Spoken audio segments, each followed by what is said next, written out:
Okay. Hello, everybody. It's been a long time since I've done one of these little kind of direct things. I think the last time I did one of these little React live streams was with my buddy Static 2020. We checked out the PlayStation. The PlayStation, it was a PlayStation 1, whatever the heck they call them. But I remember, yeah, we checked that one out, and it's been a while. Been a while since I've done this, like I said. So, kind of curious. Curious what's to come, especially when I saw that that Fable is going to be one of the topics of this. That especially piqued my curiosity. I as someone that did enjoy the Fable games, for better or for worse, the main great thing about Fable 3 at least was the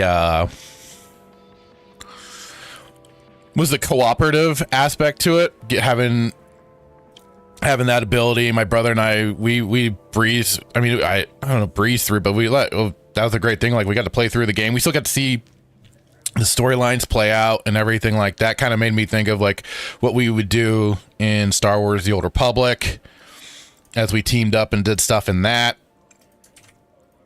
So I thought that was the best part of it, but otherwise, I understand the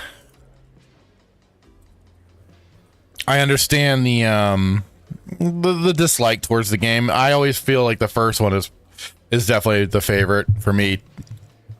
Has the charm and you know, to me, it's just not Fable without Peter Molyneux, in my opinion.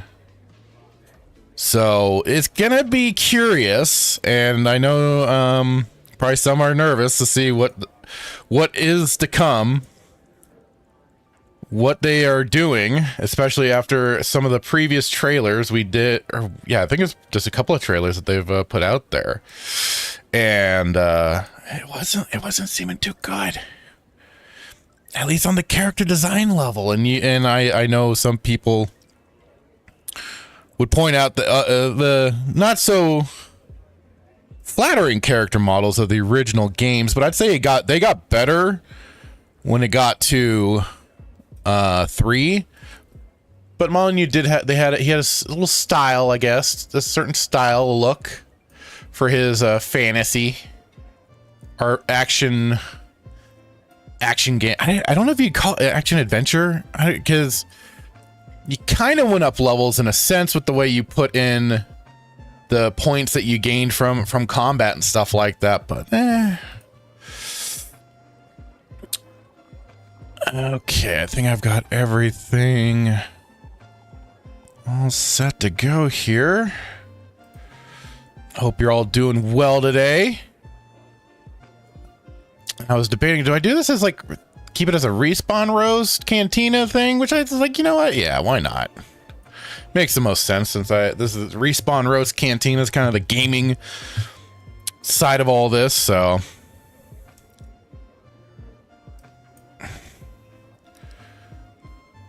yep, get it to that live. There we go. Oh, it's almost there. All right, we're gonna be switching over.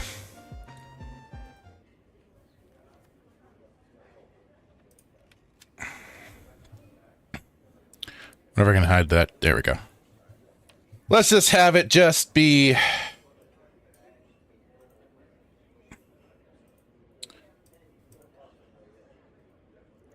We don't need to see the chat. Or maybe I'll pop it out and I'll. Oh, where'd it go? I killed it. I killed the chat. It's dead. Oh well. Here we go.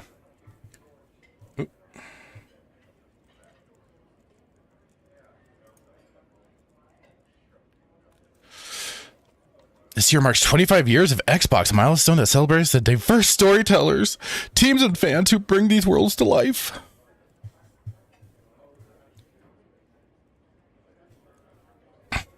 Oh, I should probably have the music on. There we go.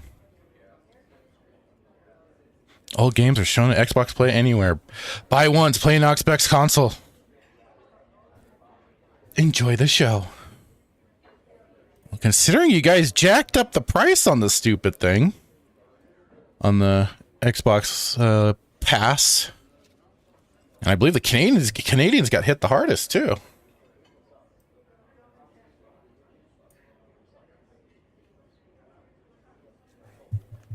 All games you're about to see are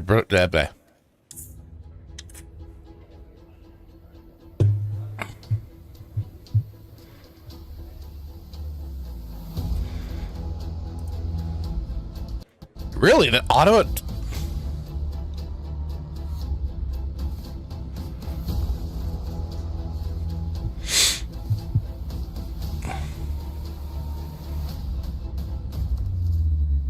Straight from the devs.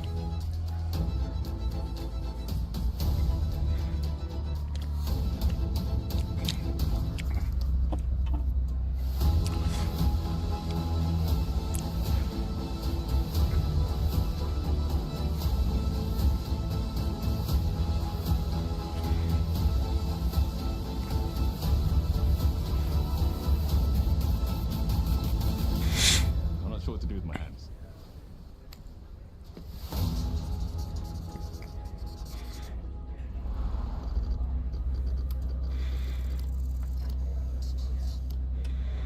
That's a curious thing I'm wondering about, is the Game Freak side of this.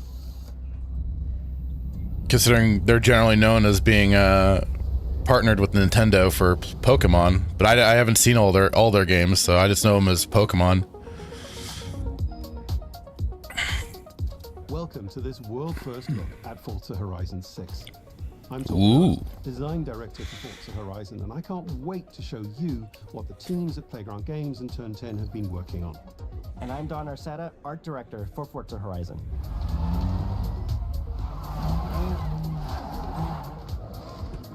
The Horizon Festival is a celebration of beautiful cars, hit music, and breathtaking locations around Okay, this is the funny thing. Like, I'm on the Xbox channel, and it says 4K, Japan.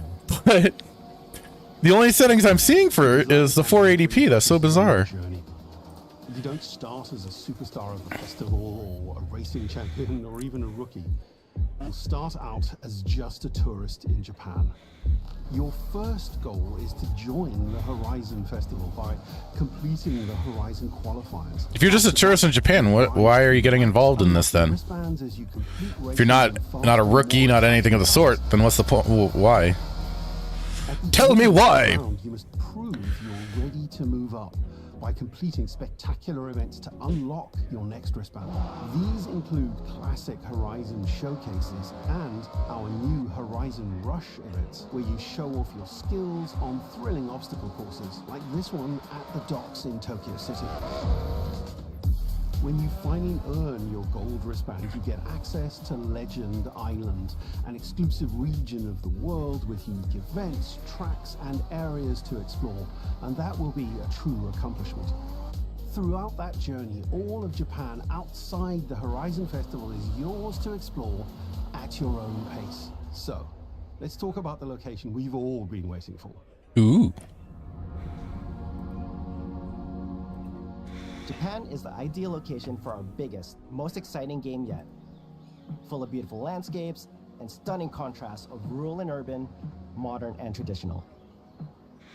This is our largest map, full of verticality, diverse biomes, seasonality. Now, I'll say I don't think I've played any of the Forza games.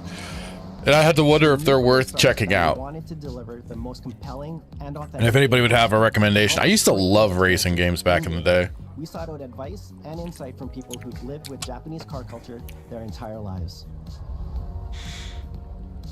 As someone who grew up in Los Angeles and Tokyo, both cities known for car culture, I developed a passion for cars early. I've also worked extensively supporting creative collaborations between Japanese and Western video game studios. Over the course of production, I had many conversations with the team about the nuances and the details of Japanese culture and how to reflect these in Forza Horizon 6.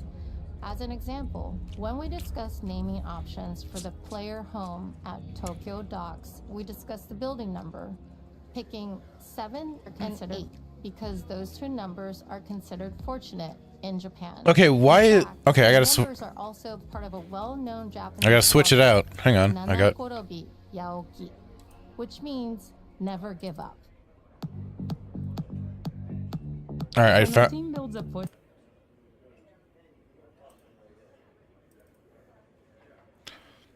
Oof. There we go. I don't know why that one was just borked for. I don't know. Do I keep the chat up or do I move it? I'm thinking of just moving it. I'll just close it.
So does it actually go through seasonal change, like weather system and stuff like that, or is it just as the months happen sort of thing? I'm just kind of curious then.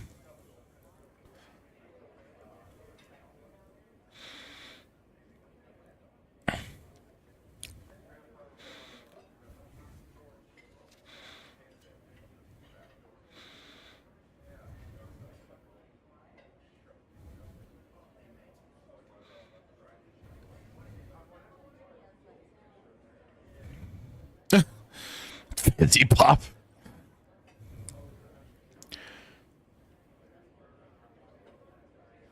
That's kind of the thing too. I gotta wonder is how much must the licensing have costed to be able to put the cars into this game, especially if they say that 550 it was.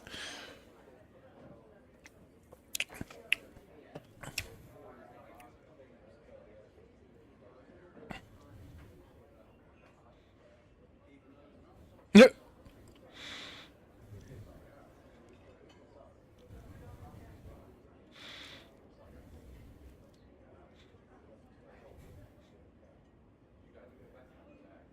Makes me think of those sports cars if you ever see around town that are like totally weebed out and shit.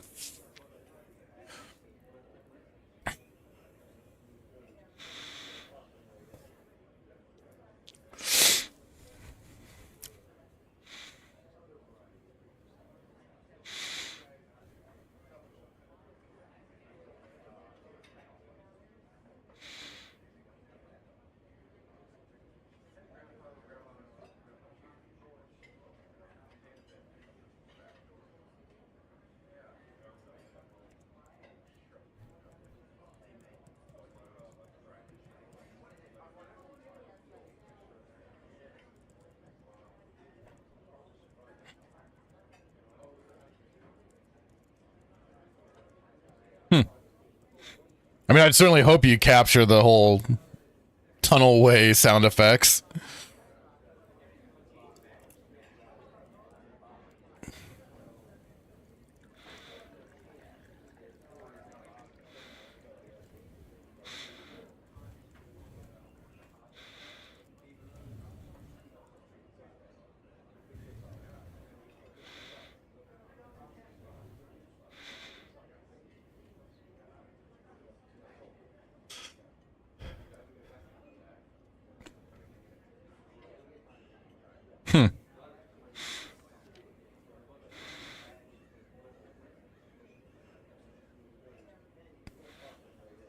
Out of curiosity, then, how off-road can you get? Can I be a complete madman and just drive completely off the roads and go into the different territories I'm not wouldn't otherwise go into with a car? Like I said, I've never played a Forza game, so I'm a little out of out of the loop on that.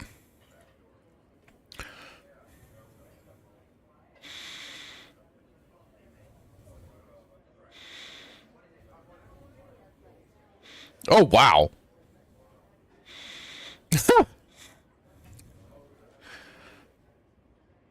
Does it have to look as sterile? Does it have to have such modern design?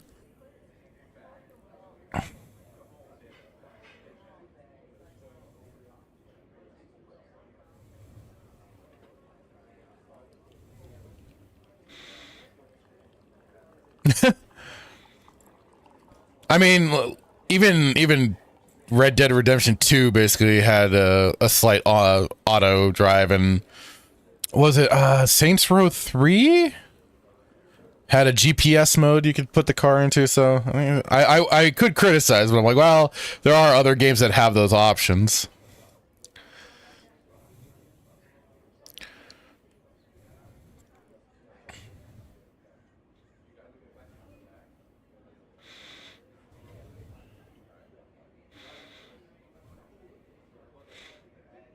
Hey there, New York, Florida man. How's it going? Yo, I'm not too late to your stream today. Yay.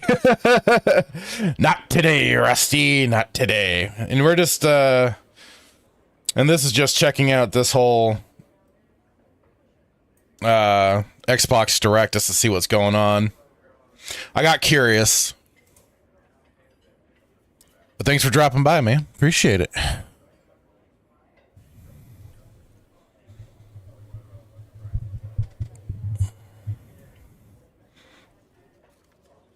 Rabid Mr. Noodle.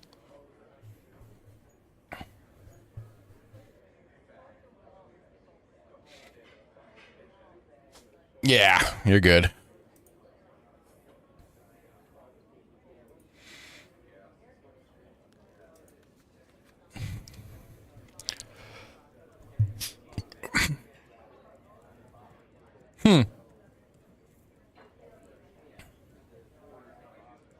But then the question becomes, how much of a live service game is this going to be, huh? How much of a lifespan will the game have, huh?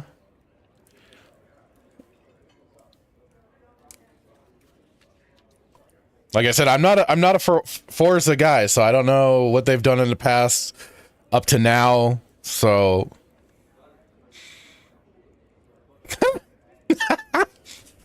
I thought Forza was, wait, okay, again, correct me if I'm wrong, but I thought Forza was an Xbox, like, title. Unless that's changed over time. I could have sworn it was.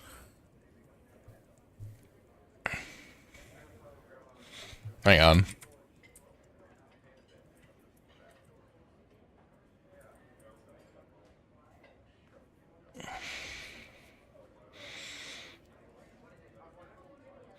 Timed exclusive.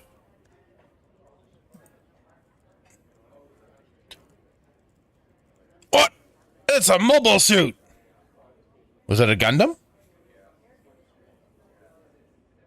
PC Cloud Steam. Video vol. Okay, let me turn it up.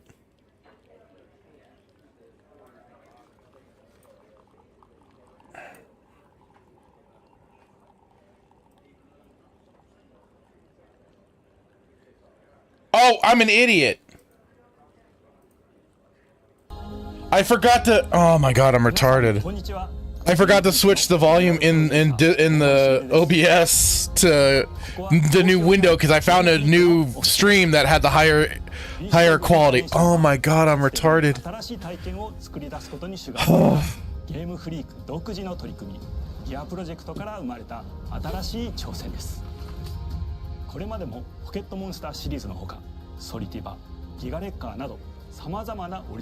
Yeah, I completely screwed that up. God damn it. Well, I'm glad he showed up because I wouldn't have known. I would have just been paying attention to this live stream the whole time.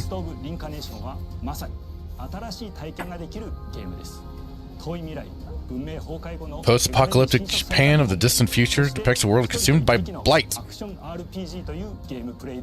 One-person dog action RPG. ビースト・オブ・リンカネーションの世界で Yeah, it does. We all slip every now and then. できればと心から願っています。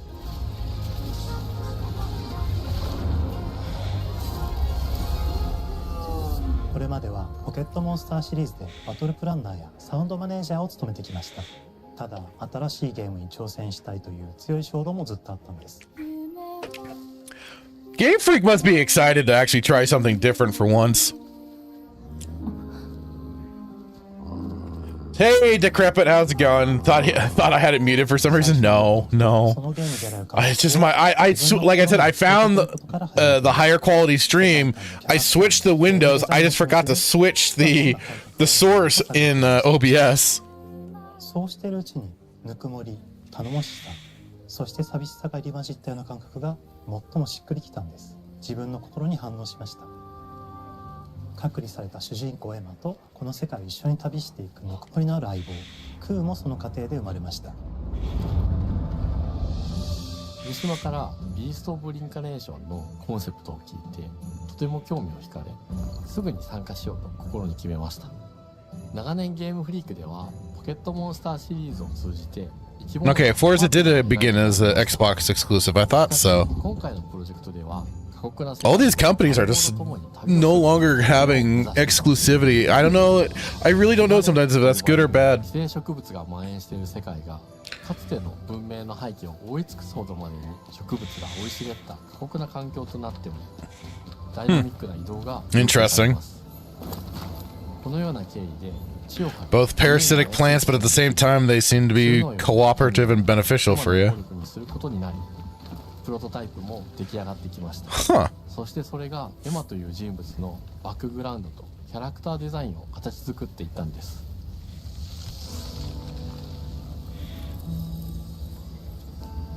これまでゲームフリークは動植物や自然と真摯に向き合ってきました。 Are you sure with the fact that they've been known for having basically the equivalent of dogfights in their game's premise?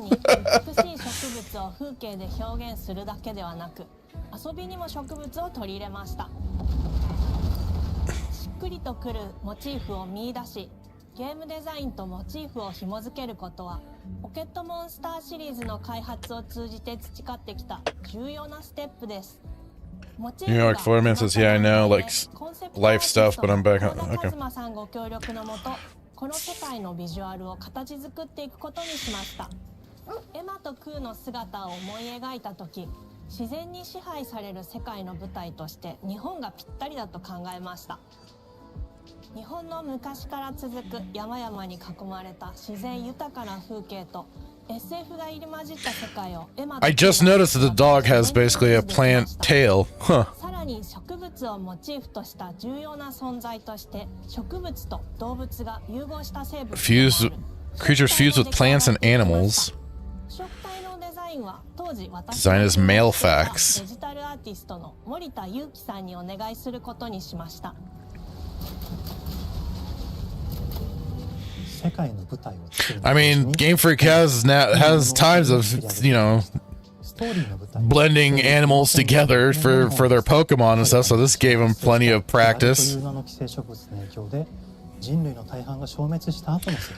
I can't help but see parasitic plants, and my brain went to freaking Last of Us, even though that was like a fungus parasite. ただそれがゆえにエマを恐れられ、人々が住むコロニーから隔離され暮らしています。エマと彼女の相棒となるクーは日本の東の地で出会います。Oh, poor doggo. そのクーの目的がこのゲームの謎の一つでもあります。名前は何だ？クーだ。クーから目を離さない方がいい。ああ、分かってる。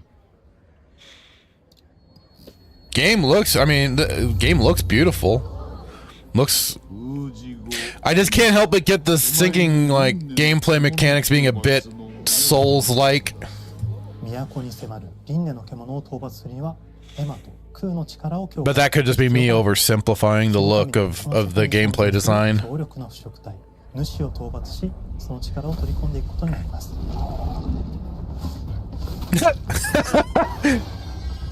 汚れを封じることができるエマにしかできない特別な役目です。腐食体はこの世界の F の対象であり、最も象徴的な存在です。汚れに Hey, Sergey, how's it going, dude? 生物たちです。エマと Hope you're doing well today. 強力な敵です。腐食体は汚れを吐き、その巨体で世界を蹂躙していきました。腐食体の中でもひときわ大きい主と呼ばれる存在は、植物を操り自身の支配地域に汚れの森を呼び出します。汚れの森に入ると周囲の環境がガラッと変わります。手強い腐食体が襲いかかり、プレイヤーの行く手を阻むのです。そしてこの世界には Little reactive world on top of golems. ゴーレムは過酷な世界を生き残るため、かつての人間が Transfer their souls into mechanical bodies in order to survive the harsh world. Interesting. 凄まじい戦闘技術を身につけましたが、一方で魂は劣化してしまっていて暴走しています。Basically, you're zombies. Just mechanical. 様々な人物と出会います。Mechanical zombies. サポートするブラッド、カグラであったり、あとはクナイというエマと同じように腐食体を連れた剣士とも巡り合います。とどめはきちんとさせる。エマとクーは同じく汚れの力を宿していて、互いにその力を影響させ合いながら戦います。例えばエマが敵の動きを見極め攻撃を受け流すと、クーに力がたまり開花技という強力な効果を持った技を発動できます。 Oh, wow. Nice. そして開花技を放てばさらに次のアクションの選択肢に幅が広がります。例えばある開花技を使うと、エマ Glad to hear it, dude. の大輪を咲かせ、その大輪に跳躍して兜割りを行うことができます。また別の開花技を使えば敵を縛り、エマの強力な抗議を敵に Okay, now this is where we're getting things interesting. 開花技の選択中は時間がスローになり、考える時間が生まれます。ターンベースの RPG コマンドのように考えることになります。 I was gonna say, it's got that. It's like action turn-based RPG sort of stuff. 互いに補い合う関係で Okay, so I take back what I said earlier about the possible being それぞれスキルツリーがあり、 soul swap. エマが行動すればクーに影響を与え、クーが行動すればエマに影響が与えられるようにしました。 So you got combo エマ moves. とクーの親密度が上昇するにつれて装備できるスキルも多くなります。様々なスキルを組み合わせることで独自のプレイスタイルを作っていくことができるんです。さらにエマとクーを結びつける霊秘石やエマが受け流しを行った際に発動する刀の効果を重ねていくことなどで、より奥深い戦闘ができるようになっています。遠距離だけで戦う人もいれば、ステルスだけで戦う人もいますし、 Okay, stealth aspect. My brother always loves that sort of stuff. いればクーを先行させて戦わせる人もいます。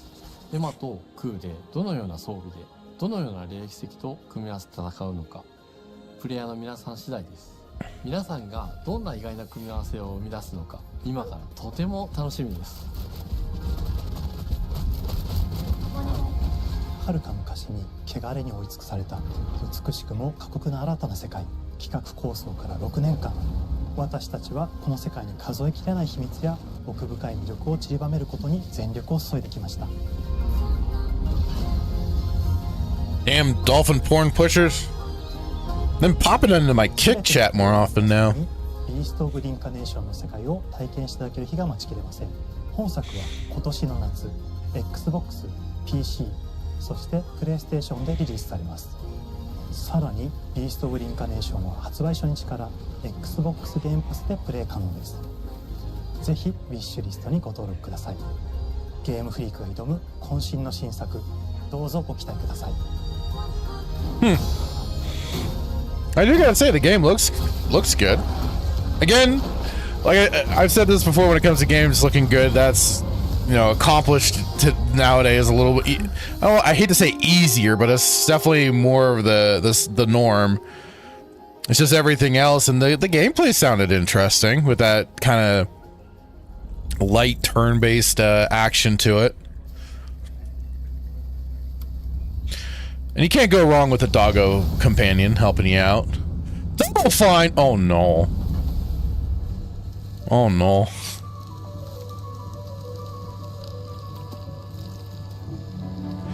Oh, God damn it. If you pull out a sock puppet, I swear to Christ, I'm muting you.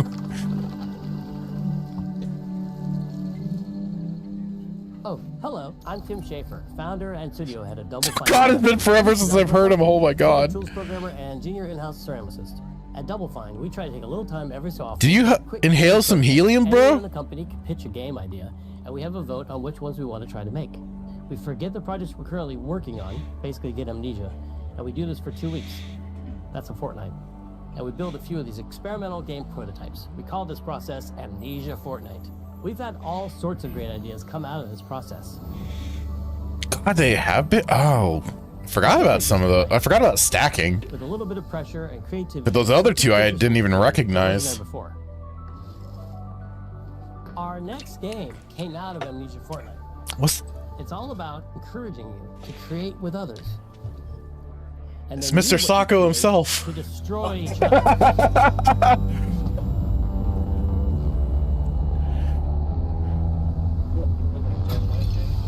He does look like Jack Black. Oh no. Oh no. Don't worry, it's easy to make a new pot if you're playing Kiln, our online multiplayer pottery party brawler. Party bro. Huh. Hang on. What?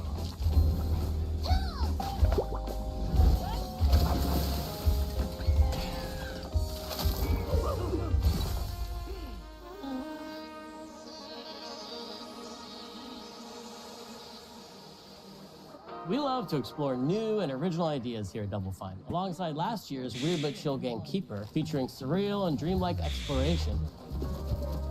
Kiln is the other side of that coin, bringing high-energy, expressive multiplayer action.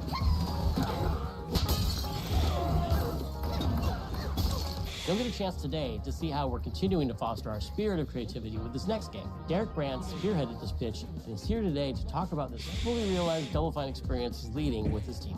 Kiln is a multiplayer party brawler, and it's just as much about the act of trading with your friends as it is fast-paced competitive destruction.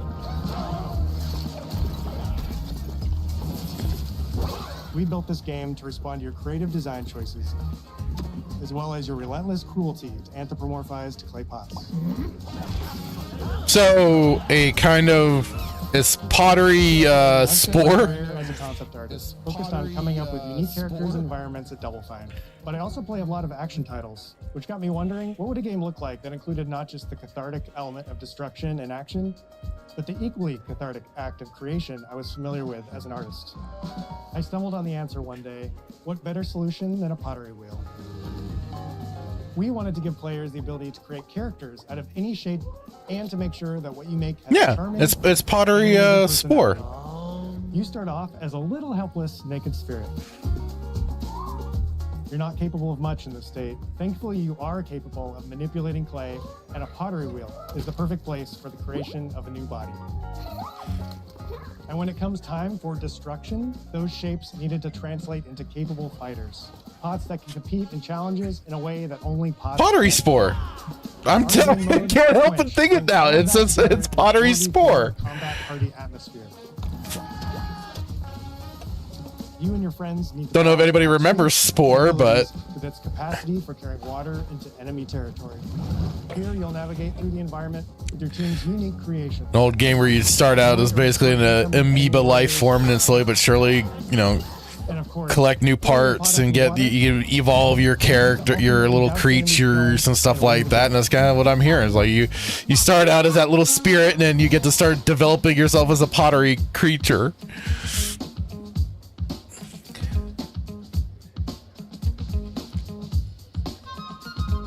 With Kiln, we wanted to give players what we know they've always Lead designer. wanted from Double Fine. A best-in-class pottery sim, of course. With this strange concept came lots of design challenges, though, because it's a game about pots that have to transform into bespoke ceramic warriors. We had to figure out how to make an art tool, a character builder, and a loadout system all together, while keeping the whole experience approachable for anyone, not just pottery masters. After many iterations balancing simulation with arcade-like simplicity, we landed on a design that lets you feel like a master potter who can easily make any pottery shape you could dream of, even if you've never seen a potter's wheel. It's weirdly satisfying. We've carefully married the clay technology with the behavior of the sculpting tools and controls to make sure anyone can pick it up in seconds. Refine it with sponges, shapers, and straight edge tools to get specific and make it yours. Sergey, so you become a pothead? You'll notice the game recognizing the different shapes you've made. It'll automatically detect when you're shaping things like cups, vases, bowls, and many more. So that means we had to ask ourselves, if I was a vase, and this vase that I just made was now my body, what can I, as a vase, do?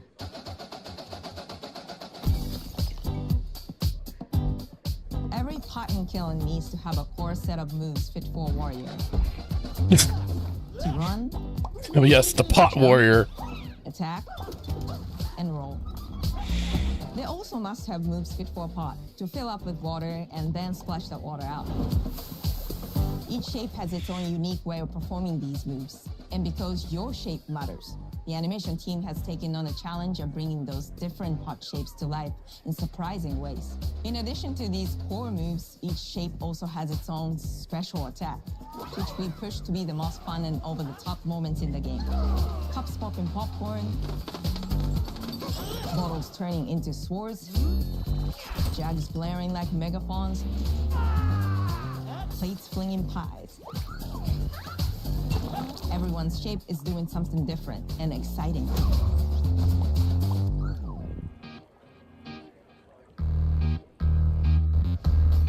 As you fight over the water on the battlefield and try to extinguish your opponent's kiln,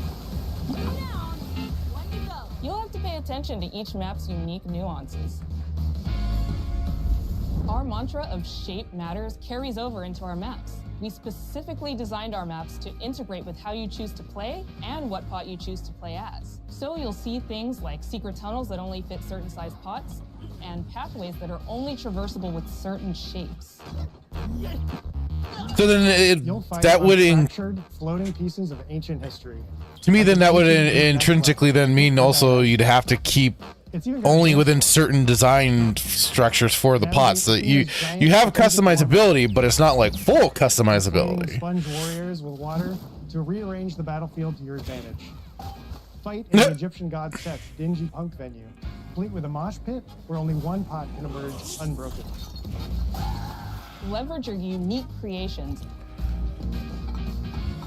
Everything from your size, your capacity to carry water, your speed to cross the battlefield, and other choices you can make will define how you want to approach your playstyle. Do you want a team full of large cups, maximizing your dousing potential? Poke that kiln, baby! Or a team of tiny ninja saucers ready to quickly smash up anything that gets in their way? Ninja saucers. Or a unique combination you've discovered that balances power and splashability. If you're skilled enough to end up at the enemy kiln with lots of water, you can unleash a powerful super splash ability that does tons of damage and makes the kiln vulnerable to further attacks, letting you and your team dunk on the enemy kiln to either win big or turn the tide and make a comeback. And that is how it's done. At the end of a round, the cycle of creation and destruction loops around again, and now you're back in the wedge, a multiplayer lobby where you can hang at the wheel and make something cool with your friends. You've just earned XP points and chips from battle. Now you can load up on art supplies and expand your pot making options. Okay, again, I end up asking the question: what are we looking at for live service style game? Is it because you say it's multiplayer online and stuff? So, what are you looking at in terms of longevity here, guys? That's the big question nowadays. At least that's the big question people should be asking with these games now. And handles as well as glazing to kill. I'm sorry, now I feel like thanks to like Ross Scott and everything, there should be an end of life plan announced with this game, like what will happen at a point. It's all about my pizza party themed small jug. It becomes a drill that can dive under enemies, and it pops up with a special delivery of destruction. I love a medium jug. A simple handle, a 2-layer watermelon plate, and I'm ready to bring the good vibes into the chaos. My favorite is the large vase. Oh, It has no. UFO-like animation, and it's great for team defense and protecting your bigs. Hands down, the best pot shape is a small bowl. It's perfect for sneaking past enemies. Plus, its ice cream theme special is so cute. One of my favorite warrior pots has to be the medium base. It's decently fast for invading enemy players and matches. The decorations really make it shine. And I wonder why it's rainbow colored. This handle, some spiked I wonder charms why. for rainbow glaze and one butt sticker. You can't go wrong with butt stickers. My favorite pots use the absolute most material possible to make the biggest pots possible. I call it tiny. Whichever pot you decide to create, whether you're a budding artist or a seasoned gamer, you'll be fulfilling your pottery power fantasies when Kiln launches in spring 2026 on Xbox, PlayStation, and PC. This is just the beginning of the pottery party as we bring regular updates throughout the year with expanded decorations, new activities and game modes, and much more. Creating is more fun together, and we love your help sculpting this experience. Be on the lookout to throw down with fellow Double Fine fans and join the Double Fine Action Insiders for an even earlier look and a chance to play in our closed beta very soon. You want me to say it 5 times? That's mean. Am I supposed to? Okay. This game is called Kiln, an online multiplayer party It's kind of telling though when they do bring up thing. I mean, I know he used it as a fortnight for how long something is in terms of span of time, but at the same time, dropping certain name hints like that's what they're hoping for their popularity. Like it'll be that next fortnight. Kiln. I don't know. Beast of Reincarnation so far is looking like one of the ones I'd be gearing up for. Oh, are we on to Fable now? Hi, welcome to Playground Games, where I'm thrilled to share our very first deep dive. Oh no! A game we've been making here for a really, really long time. Fable. I'm sorry. Without Peter Molyneux, this is dead. This is DOA in my book. Playground Games is renowned for fun, immersive, and visually stunning open-world experiences. Since 2010, we've been developing the Forza Horizon series. I miss Lionhead Studios, man. I miss what they used to, the movies, the Fable games, black and white. Over the past few years, we've built a new team to carry that reputation into a new genre that we are incredibly passionate about. Fable is Playground's first open-world action RPG, and we couldn't be more proud to be on the work of the legendary Lionhead Studios, the original creators of the franchise. And although our game is a new beginning, I think what we're making is really faithful to the spirit of the classic Lionhead trilogy. Well, then you should have added like the subtitle Fable and New Beginnings to keep it separate, because now you're just so confused. What does it mean to you to be a hero? Our game is about choices and their consequences. It's packed. I'm no hero. Never was. Never will be. Dilemmas and quite a few chickens. All of this combines in a fairy tale which could only be Fable. In classic Fable fashion, you begin the game as a child, growing up in the sleepy rural village of Briar Hill. It's here that in a moment of extreme danger, your heroic powers first emerge, and we discover that you are Albion's first hero in a generation. But not long afterwards, disaster strikes, and the people of your village, including your beloved grandma, are turned to stone by a mysterious stranger. Suddenly alone, Stranger? you'll set off on an adventure which will change Albion forever. Venturing out into the world is a huge moment. So they're kind of going, hey, a little bit of that Fable 1-ish beginnings. Magical forests, bustling villages, sleepy hamlets, oversized vegetable patches, and stunning vistas. And because our Albion is truly open world, for the first time, Truly open you'll be able world. to explore this rich and detailed world seamlessly, with the freedom to go where you want from early in the game. We can't wait to welcome you back to Albion's iconic capital city, Bowerstone. Home to Fairfax Castle, the Old Clock Tower, and the legendary Heroes Guild. It's a huge Are we getting the return of the Heroes Guild? rich and poor, nobles and commoners. They pretty much killed the Heroes Guild after the first game. Time here during the game, as you discover the secrets of the Heroes Guild and its reclusive guildmaster, Humphrey the Golden. In the north of Albion, you'll find mountains, craggy coastlines, spooky marshes. You know, they should have just done what they did in Fable 3. Give you the option to pick between the two sexes. The leaders of two rival gangs, Male or female, that would have made out, you know. of the sinister, At least they haven't shown that yet. Well organized cult of shadows. Our Albion is beautiful, handcrafted, and richly detailed. In Albion, heroes are special, different. They're stronger than regular people. They're more skillful, more charismatic. More importantly, they're those rare humans who can harness and use magic in the world around them. Sergey asking the ugly female protagonist, do we get a choice? It's not so far. They haven't said whether or not you do or don't. Starts with being able to choose how I think you are stuck, but we'll see. In Fable, you'll be able to pick from a range of different character heads and customize your clothing, hair, skin tone. So you get to pick between male or female. The hero you play represents you. Okay, so you do have, okay, so you can customize your character. They are just leading though with the ugly female protagonist as the weapons you use. Just like the classic. But okay, that's good. You can customize your character. Good. And will. Seamlessly blending melee and ranged weapons with magical abilities. Of course, you gotta do the chicken. Kick the chicken. Allowing you to show off your personal playstyle. Sergey's also on board for that. Okay, good, yeah. Opponents and large groups of enemies alike. Melee is at the heart of our close quarters combat. You'll use light and heavy combos, often knocking enemies off balance and executing stylish finishers. Swap to your ranged weapon to bypass enemy guard and deal with troublesome flying enemies. And of course, you'll be able to unleash your powerful spells to both manipulate and devastate your opponents.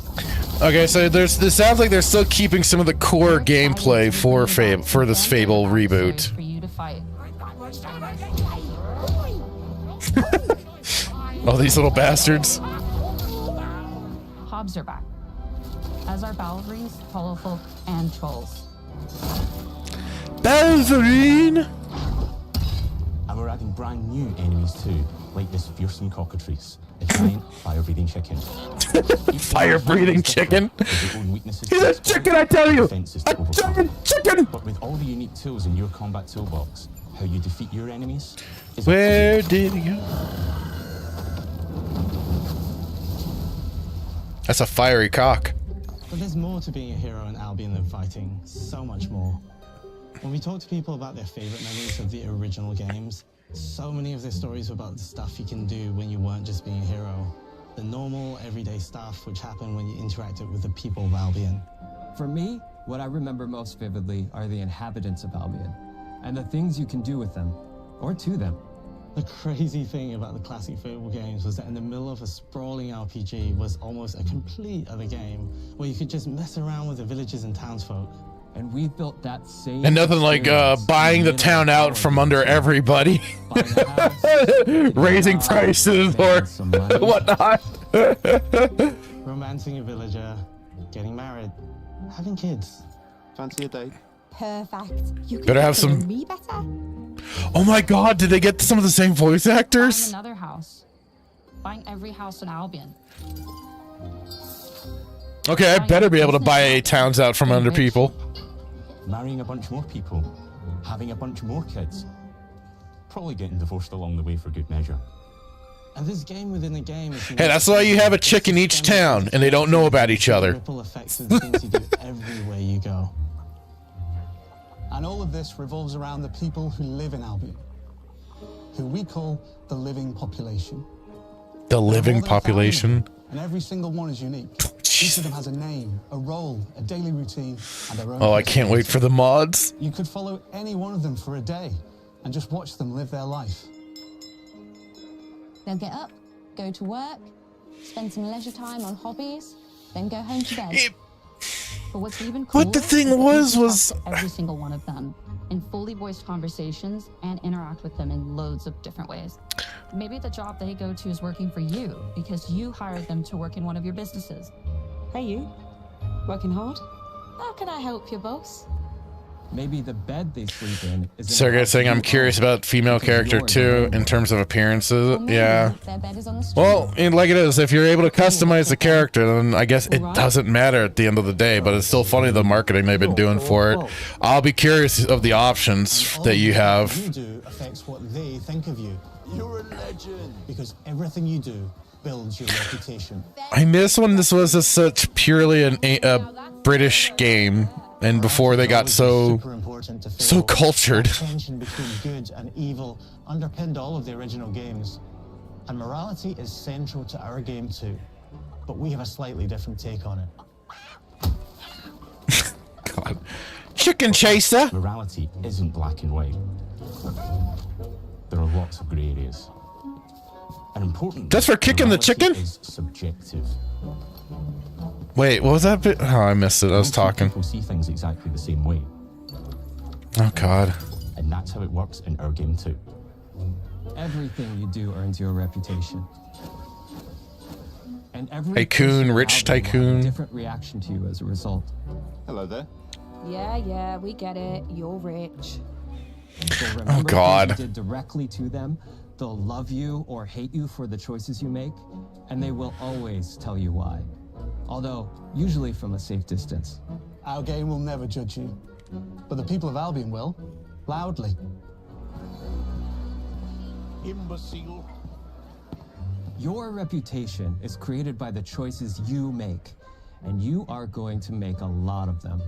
Big choices. Lighthaven saying, good game looks good, but I'm concerned about the DEI stuff. I mean, it's basically littered with the characters. For a purely English style thing, their world is looking awfully diverse. But hey, I know, it's a fantasy.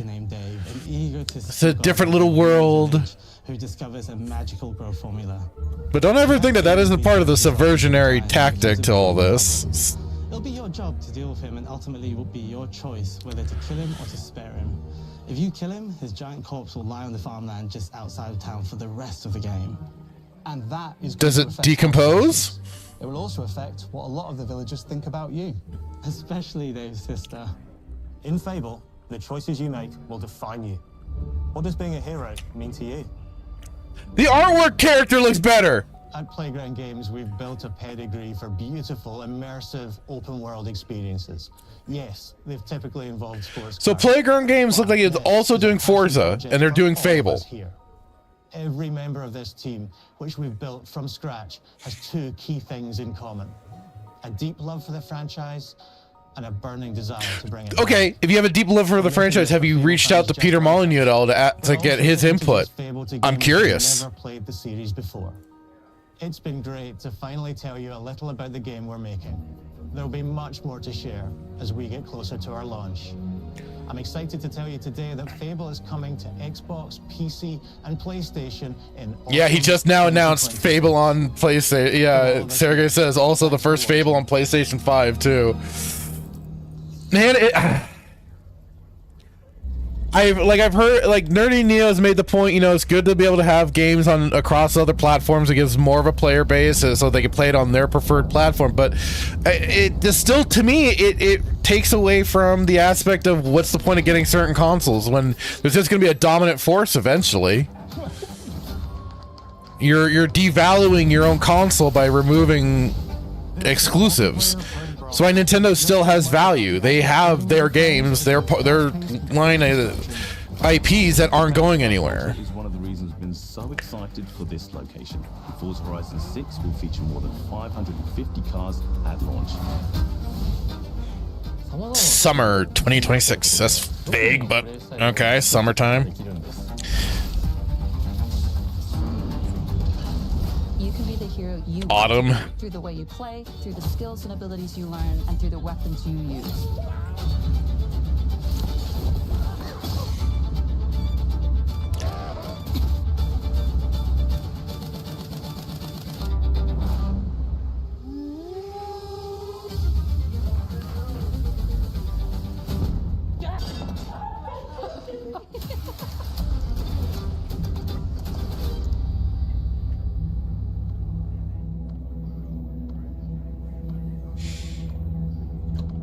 Thanks for watching. Well, what do you know? 4 games shown off there. I mean, like I said initially, the Forza series I've never quite played. I'm curious. I like the idea of being in Japan. That's kind of cool. Not gonna lie on that one. I am just kind of curious then of other gameplay mechanics, what they'll be doing, introducing for that story. Because they just kind of said, oh, you're just a tourist, so I'm wondering how that's going to all kind of crack out. And then, I mean, really, Beast of Reincarnation, probably from this whole thing, was a game that was what definitely caught my eye. Fable, much like Melee James, I'll probably torture myself and check it out at some point. It certainly won't be a day one purchase or nothing. But I will certainly be curious of what they concoct with all of this. They had also started a Kinect game once upon a time ago. It was like a weird kind of if I remember right, it's like an on rails almost shooter sort of game. So there was that aspect to that one, but I never played that, never checked it out or anything of the sort. So, and yeah, and I know in even the original Fable, you had characters like Whisper and her brother, but even they kind of seemed like foreigners in the land almost. Yeah, okay, so I even like Whisper and her older brother were stranded on Albion, so that was part of why you had those two diverse characters. But you have now this, again, Fable being a purely very English, British, whatever kind of centric game with its humor and cultural, themes going on. It was looking like an awfully diverse world there. And Sergey there, as you're pointing out, for DEI stuff, I mean, right there, you got the world kind of displaying that, and then it'll only be furthered by whatever aspects of the storytelling that they end up doing with it. So that is certainly a big question mark right there. That stuff aside, I won't deny that the game itself didn't look half bad. It, like I said, it looked like it was bringing in a lot of elements of Fable's gameplay. They were keeping some of that freedom to kind of mess around with the world, as they detailed you being able to buy up property and everything like that. I'll be really curious to see just how extensive because they try to make it sound like, oh, this world is so alive. So it'll make me really curious just to see how far you can kind of follow around the natives of each area. And I mean, this sort of stuff, though, the like being a rich tycoon and just kind of gaining a reputation, that's not unheard of, and I don't think they shied away. They're taken very heavily from the original series and everything. I would have just been very curious if they did bring in Peter Molyneux to get some input. I mean, if you guys are claiming to be such big fans, why wouldn't you? Why wouldn't you go to the source? He's still alive, guys. But maybe contractual problems. Who knows? Anyways, but like it. On one hand, it's good that they are giving you. Where do they that was kind of like around here, where they're showing off. I'm just gonna kind of mute it. I'll just turn it down. So they give you like the freedom to kind of customize your character, which is good. I would have liked to have seen a little more of those customizations for what you can do to redesign your character. This right here just made me think of he looks like from Fable 3. But then that was it. Fable 1 was interesting because if you built your character in a particular way, that was kind of the fun thing, was that you could make him look like a freaking roided out Hulk man if you were like purely purely combat. And then you can make him a really lanky looking dude. I think if you're like the full, like, kind of, you had all the speed attribute, all the speed stuff, and kind of also, or just like a mage. But you could also then average yourself out and be kind of, you'd still be like a heroic looking guy, especially if you still had plenty of the combat and in a mix of like the other two attributes that you could put into for magic. And hang on, let me look and see again what it was. Because you had, let's see, Fable 1 stat pools. So yeah, you had strength for melee and durability, skill, which was range and speed. So yeah, like range and speed would be the ones you can make yourself kind of a tall, lanky dude. And then the wills for magic. That was kind of the interesting thing, especially if you combined some of the speed with the magic and made yourself like a tall, lanky wizard and stuff like that. But if you like balanced it out, like you just have like this kind of your average looking heroic type or whatever. And that was kind of the cool thing with that particular game, is allowing yourself to do that kind of body morph with what you chose through the game. And then of course your character aged depending on how much skills you're getting put in. And then of course they're good. So then that's where they said the whole relative with the alignment, which Fable, again, had it very black and white, good and evil. And that's what also helped them craft a classic story. But when you get into this whole moral relativism crap, it just makes things muddied. And sometimes it doesn't always make for expanding thing, guys. Like, having a clear focus on what you want to do is good. But when you're, I don't know. Like I said, they seem to be getting certain things right. The game, I mean, for games today's, I say it, it's one of those things that they are able to achieve to make a game look gorgeous. The question will then become, how is it going to run, and how will the gameplay actually feel once we all get it in our hands? That'll be the curious thing. Now, like I said, where was it? Was it the Beast of Resurrection? Oh, yeah, that's the Forza. Yeah, the Playground Games. They're doing Forza and Fable. Like I said, this game is definitely one from Game Freak. I'm definitely, it looks interesting, sounds interesting. The gameplay was what I was kind of curious about, and if what is true, they're kind of doing this added turn-based action gameplay. Some of this, like I kind of go back, it does still kind of got that Souls-ish look, especially for the dodging and attacking, but they're doing some things, at least from what I can see, to kind of tweak it up and make it a bit of their own thing. It'll again be curious to see as time goes along what other gameplay trailers and stuff that we get to see from this game. Out of the 4 games, like, it is probably this and Fable would be more up my alley, just for the fact that they're going to be single player games, and as far as I could tell, not relying on a live service setup. So that's going to be the good part of that. And Forza, like, it's been a long time since I've been into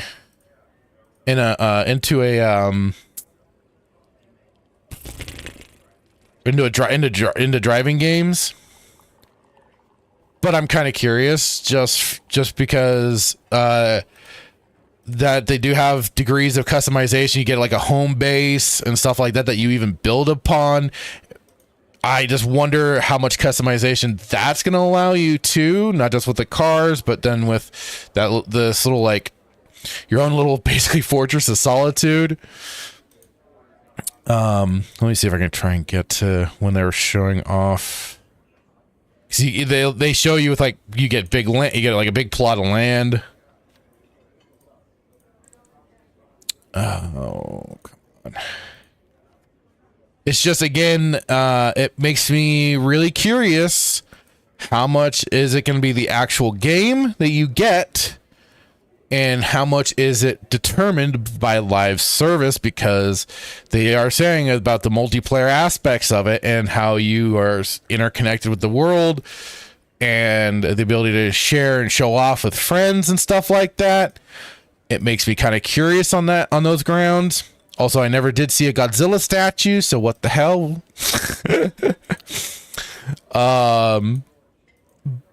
But like I said just like a few moments ago, that's what kind of now worries me with games now, with the multiplayer aspect to a lot of them.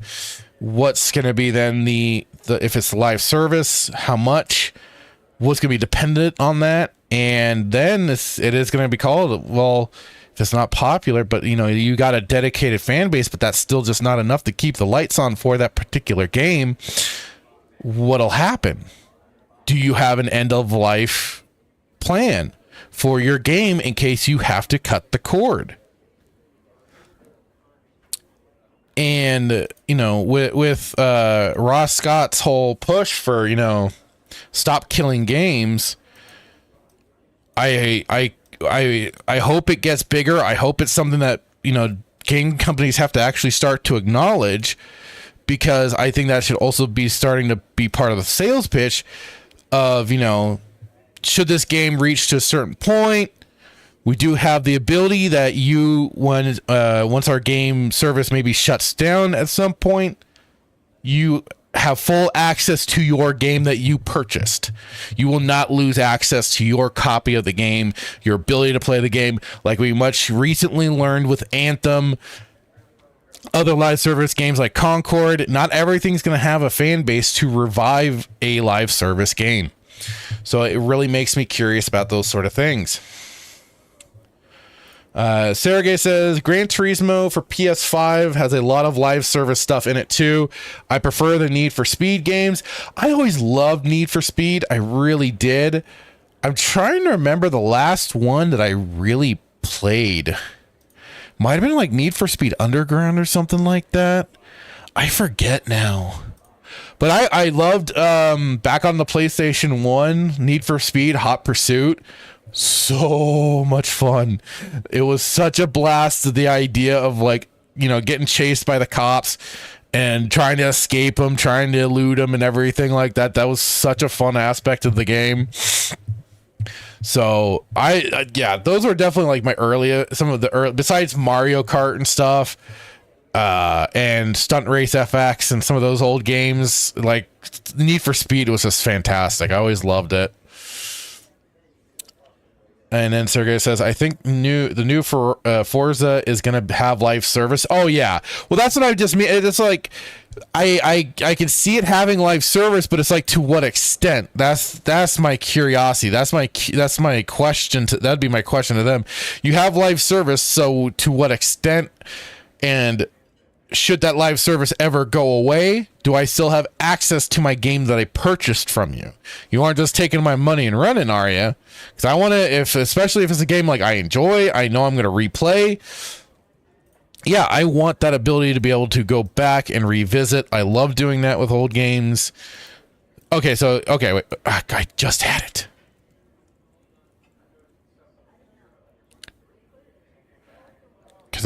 Okay, so yeah. I'm curious on this part of the Forza game with this whole building structure. I hate modern design, and it looks nothing but soulless modern design. I would hope that with the building structures, you got some customization for that, because I would love nothing more than a more, especially for the surroundings. You look like you're in a gorgeous looking area surrounded by trees and greenery and everything. Like, I'd want to reflect that.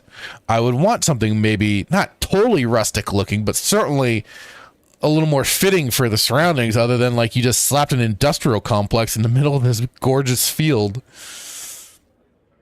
But yeah, that's kind of my question on this one. But definitely Beast of Resurrection, this by old Game Freak. This is the game that I'm most curious about, and I'll look forward to kind of finding out more about the more details on what the story is going to be. It looks interesting. Open world, I'm always kind of iffy on it, especially with Fable as well. I'm iffy on that whole aspect, because sometimes you do have just some dead zones when it comes to open world games at times. So it'll make me really wonder what they've got cooking. And will the world still feel alive enough to when you're just kind of wandering around? It's a tough thing to maintain, and I understand that. But you're saying open world, so then it's like, okay, are also then the things that I'm engaging with, does it feel engaging? Does it make me want to play through it? Because, I mean, really, even like GTA nowadays, I've played them and everything, like 5 and Red Dead Redemption. It's just, I don't know, maybe it's just because I just don't have the same amount of free time as once upon a time ago, and I hate to use that. And I do play plenty of games even now, but still, it's like sinking in for that. Does the world feel like it's alive enough to do all that? So that'll be some curiosities there further. And at least this was just strictly, hey, here's our games. This is what it's going to be about. I have no care for the pottery game.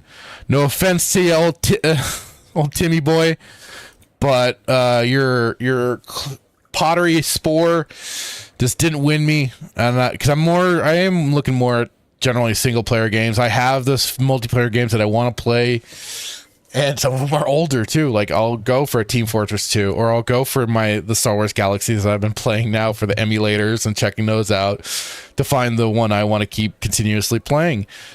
I know I play Marvel Rivals, the China slop that it is, but that's like the one newer third person shooter that I really kind of play at this point. Everything else is just older games. But it'll be curious. Yeah, like I said, this didn't quite catch my eye. It sounded fine enough for anybody else. Just didn't win. It just wasn't up my alley. So, but definitely Beasts of Reincarnation, and like it is that sick.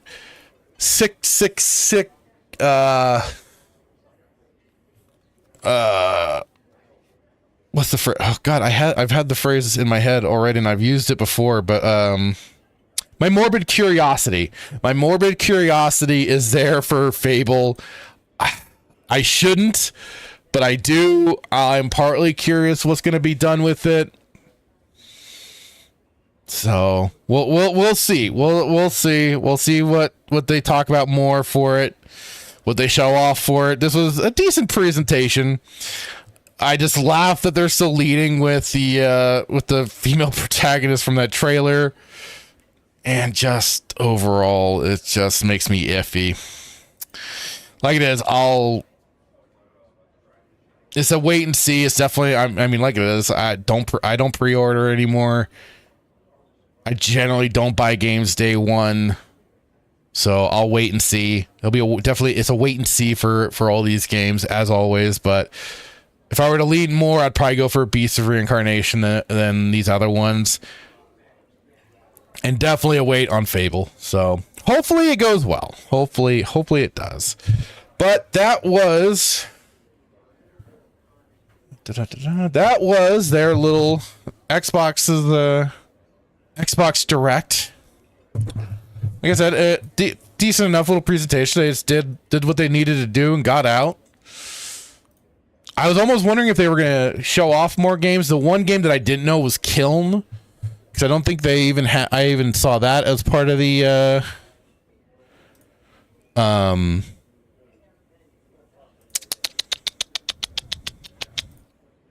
the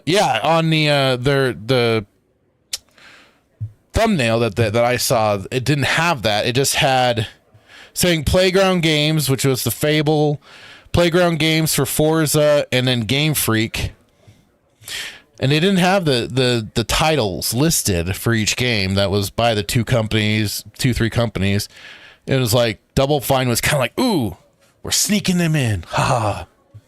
So, anyway, I hope you enjoyed this little experience. I'm curious what everybody else's interests of games are. If you're catching this on the replay, drop a comment. Let me know. I'm most interested. And otherwise, I think we'll cut it there since that's all she wrote. Thank you, Sergey, for dropping on by. Decrepit, New York, Florida man. Much appreciated. Maybe I'll do we'll see. I might fire up a stream to do a little bit of Lego Batman, but we'll find out. And also, of course, please check out the previous 2 episodes of Respawn Roast Cantina. And otherwise, thank you all for switch this. So yeah, thank you all for popping on by. I greatly appreciate it. Of course, tonight I'll be on Static 2020's channel for weekend pregame. Lord knows what he has selected for us tonight. And of course, go to Duke Devil 95's channel for Wormhole Watch. It wasn't good. And as I admit, I pretty much nodded off at some point during the episode. But find out when you can tell. That's the curious part. Otherwise, thank you all again so much for showing up, for dropping by. You all have a wonderful rest of your day, and I'll see y'all later. Bye-bye.